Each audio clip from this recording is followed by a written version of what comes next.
Military Times headline 5 days ago, U.S. troops in Middle East brace for significant escalation of attacks. Hindustani Times headline 3 days ago, U.S. bombs Iranian sites in Syria after attacks on troops in the Middle East. I don't know if you realize it or not, but Russia, China, and Iran are all allied against the United States right now. They're being called the new axis of evil. One of the Koreas, I think, is involved sometimes. Turkey, Erdogan up there, their prime minister, he's talking about how he wants to invade Israel and get involved in the war. I guess he sees what's going on and feels left out or something.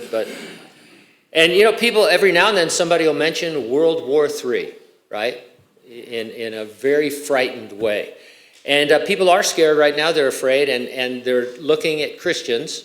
And we need to be up to speed on prophecy and have no fear because this is the time when we can minister to people.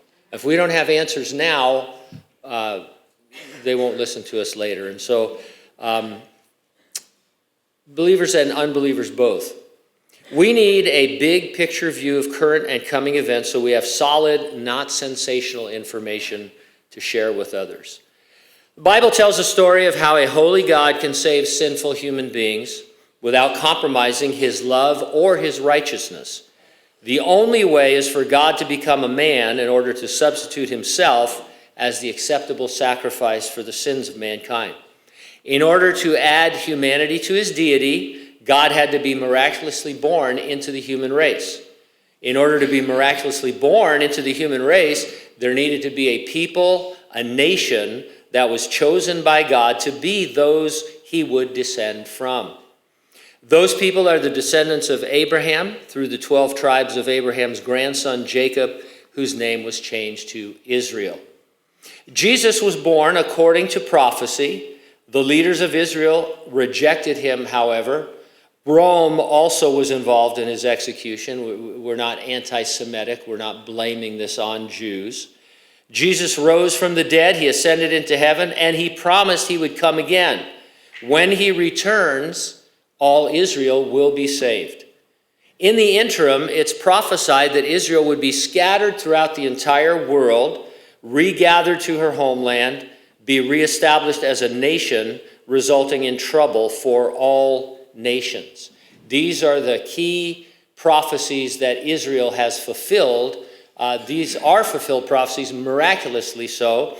70 AD until the 1900s, the Jews were wandering Jews out in the world, dispersed to all the countries of the world where they were hated and persecuted, and yet they remained an identifiable people. No other people group has ever done anything like that.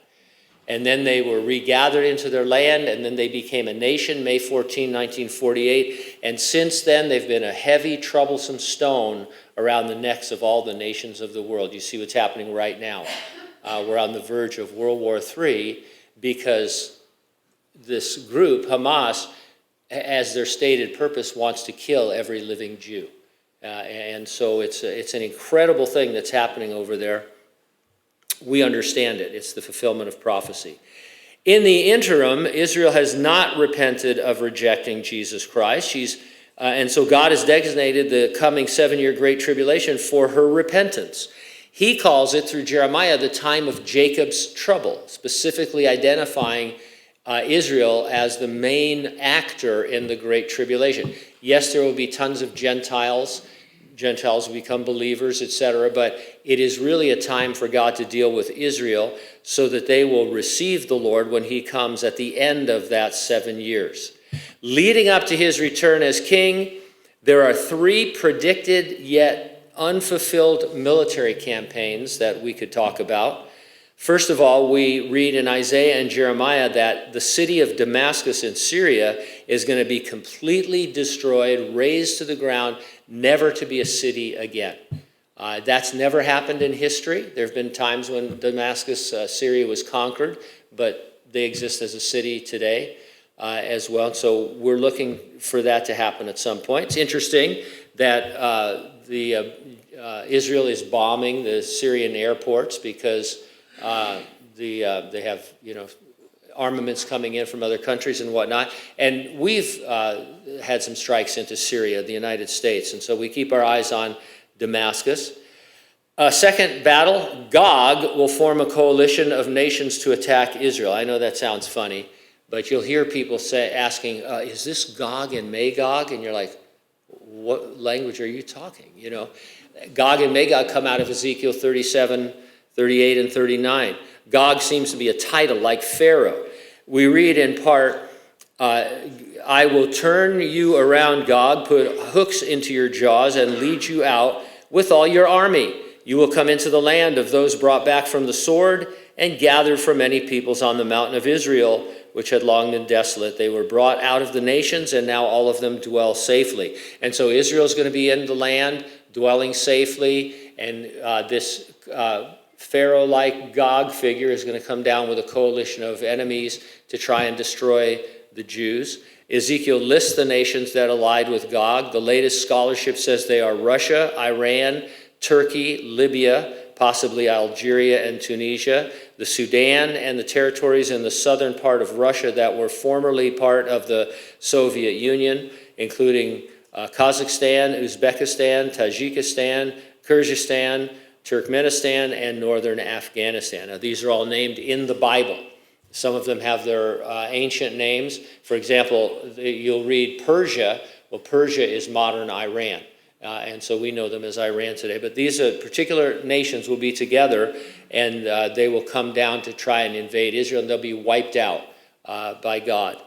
Number 3 is Psalm 83 reveals another war between regathered Israel and her enemies. It reads in part, they have said, come, let us cut them off from being a nation, that the name of Israel may be remembered no more. For they have consulted together with one consent. They form a confederacy against you. The tents of Edom and the Ishmaelites, Moab and the Hagrites, Gebal, Ammon and Amalekites, Philistia with the inhabitants of Tyre.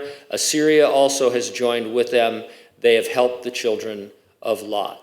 This is not Gog. That's not the same invasion. Some people say, oh, it's just another way of looking at that same invasion. But the nations listed are completely different, not the same at all. And the two campaigns are dissimilar when you begin to compare them. So when will this Psalm 83 and Ezekiel 38 and 39 conflicts, when will they go from prophecy to history? We don't know. And that's a solid answer. No one knows because the Bible doesn't specifically say when they're going to occur. We do know that Ezekiel 38 and 39 has not yet occurred any time in previous history because, first of all, Israel had to be regathered in her land. That's a specific principle of that happening. And so we haven't seen that in the regathering time, and so it's yet future. And the Psalm 83 war likely occurs before that, and so they could occur anywhere from now until the Battle of Armageddon when Jesus returns at the end of the 7 years. And so people are asking, well, do these current events, what's happening right now with the Hamas war and Hezbollah and all that, does that match any of these? And really, it doesn't fit right now. I'm not saying this couldn't turn into something, but the different nations are involved. And when God does a prophecy and he gives specific names and nations, that's going to be actually true, factually true. It's going to be exactly the way he says it, not just a little bit like it. And so right now, we don't have quite those alliances. Someone has said, and I like this quote, you can't see the picture when you're inside the frame. And so a lot of times we're looking at prophecy from inside the frame. We know what's going to happen, but we can't really see how it's going to develop until God brings it all together. And so we are looking at that. People are saying, what's going on? We know what's going on in the big picture, I guess is what I'm getting at. And everybody, you know, they're wondering what's going on in the short time. You know, is this war? Is this that war? And that's why I want to just say, hey, we know what's happening with Israel. We know what's going to happen. This is all the fulfillment of prophecy, yes, but we're not exactly sure.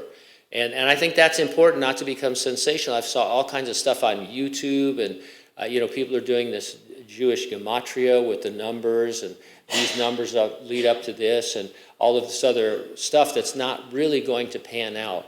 And so we need that foundation. And from that foundation, we can really minister to people. These conflicts, by the way, they could predate the Great Tribulation. They could happen before the Great Tribulation, meaning that the church might still be here when they happen. And so we could be in for tough times. Just because we're not going to be here for the Great Tribulation doesn't mean things aren't going to get tough in our world, right? And we're not really, I want to be careful saying this, we're not really suffering very much here in the United States, right? But we do complain. Gas prices and food shortages and stuff. Life isn't as easy as it was a few years ago, but things could get a whole lot worse here. So I want you to know that. Just because Pastor Gene tells you that the Great Tribulation, we're going to avoid that, doesn't mean we can't be in for some tough times. And we're waiting to see what God thinks of the United States, aren't we? In terms of whether we're going to have some kind of, judgment or not. And when I see our leaders, sometimes I think, oh, Lord, it's like, I don't want to get too far into this, but it's kind of like, we're doing, the world is about to explode for, the nuclear war, World War III, and we can just barely figure out how to elect a Speaker of the House, right? And I don't want to get political. I don't care about that, but it would seem like we'd be more up on things right now, right? More able to work. And our president, I don't think anybody thinks he's really capable of handling a nuclear situation, do they? Well, at least we have the vice president to step in, right? We're in real trouble with leadership. This is, you read Isaiah like we're doing, and it's like, hey, God says, here's your leaders. These are the leaders you deserve. And they're all off doing something else that has nothing to do with anything. And so who knows what's going to happen. So I don't want anybody to think that we can't suffer a little bit more before we go to heaven. One last thing in the prophecy update part of it. I found, this is fascinating to me. There's always stuff out there that you just don't know anything about. Are you familiar with what's called the Shanghai Cooperation Organization? Anybody heard of the Shanghai Cooperation Organization? Wow, I hadn't either. It's been around since 2001. Its member states are India, Iran, Kazakhstan, China, Kyrgyz Republic, the Islamic Republic of Pakistan, Russia, the Republic of Tajikistan, and Uzbekistan. All those nations. And then Iran entered this cooperative this year on July 4th, which was, I'm sure, not a coincidence. And so what it is, it's a coalition of nations that are cooperating with one another to help strengthen one another and all. And you recognize a lot of those from the nations in Psalm 83 and Ezekiel 38 and 39. It's almost as if they're saying, hey, we read the Bible too, and we're going to all get together, like it says, and do damage to Israel. And so there's a lot of unusual things going on in our world that line up with Bible prophecy. Jesus promised the church, I will keep you from the hour of trial which shall come upon the whole world to test those who dwell on the earth. He will keep us entirely out of the tribulation by coming to raise deceased believers who are in Christ and then rapture or change us and catch us up to be with the Lord. And we who are alive and remain will be with them forever. The return of the Lord for us is always an imminent event. It could happen at any time. Nothing needs to occur before he comes for us. And so the question always is, are you ready for the rapture? If not, get ready and stay ready and keep looking up, because ready or not, Jesus is coming.